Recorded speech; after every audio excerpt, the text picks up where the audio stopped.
Welcome back.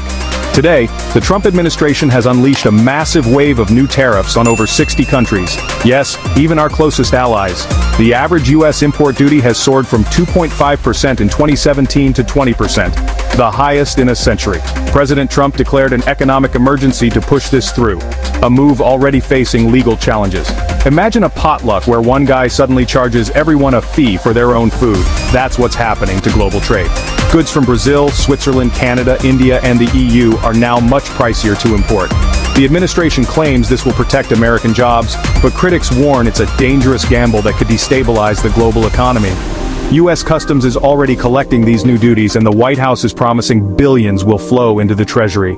Meanwhile, the world is watching, baffled, as America flips the economic table.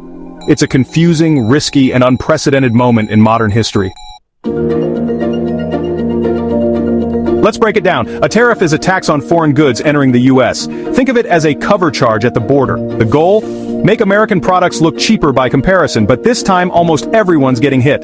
Brazil faces a 50% tariff, Switzerland 39%, Canada 35%, India 25%, even allies like the EU and Japan get 15%. The list of targeted products is huge: cars, pharmaceuticals, copper, lumber, and most dramatically, a 100% tariff on all foreign-made semiconductors. That means the price of computer chips and everything they power could double overnight. Only companies pledging to build U.S. factories like Apple and TSMC are spared. This is a shock to global supply chains, leaving industries scrambling. For countries like the Philippines, where semiconductors are a major export, the impact is devastating. It's a reminder. A single U.S. policy can trigger economic earthquakes worldwide. Workers everywhere are feeling the aftershocks. So why all this? The Trump administration says it's about protecting American workers and punishing unfair trade. The vision-high tariff walls force companies to build factories in the U.S. instead of outsourcing. Commerce Secretary Lutnick predicts $50 billion a month will pour into the Treasury. The message other countries have played dirty, and now we're fighting back.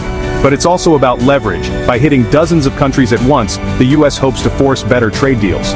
Some, like Vietnam and the EU, have already negotiated lower rates. Yet the U.S. trade deficit has actually grown, up 38% this year, suggesting tariffs alone don't fix complex trade problems. It's a high-stakes gamble with no guaranteed payoff. The results? Still very much up in the air. Here's the truth: American importers pay tariffs, not foreign countries. When a U.S. company buys goods from abroad, it pays the tariff to the U.S. government. That cost usually gets passed on to you, the consumer, as higher prices. Example: Sarah in Ohio wants a new laptop, but thanks to the 100% chip tariff, it's suddenly much more expensive. Meanwhile, Lynn in Vietnam, who assembles those chips, may lose her job as U.S. orders dry up. Both American consumers and foreign workers get squeezed. Major companies like Toyota and Caterpillar are already warning of rising costs and lower profits. Inflation is ticking up, hiring is slowing, and construction spending is down.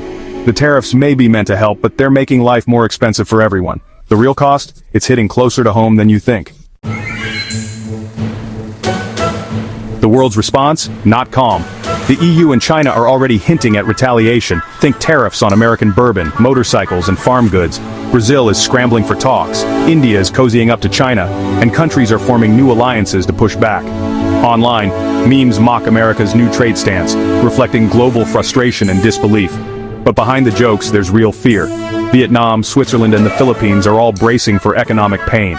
For developing nations, losing access to the U.S. market could mean recession. The tariff tsunami isn't just making waves, it's threatening to pull entire economies under. Retaliation could turn this into a full-blown trade war, hurting workers everywhere. The world is watching and preparing to fight back. The stakes have never been higher.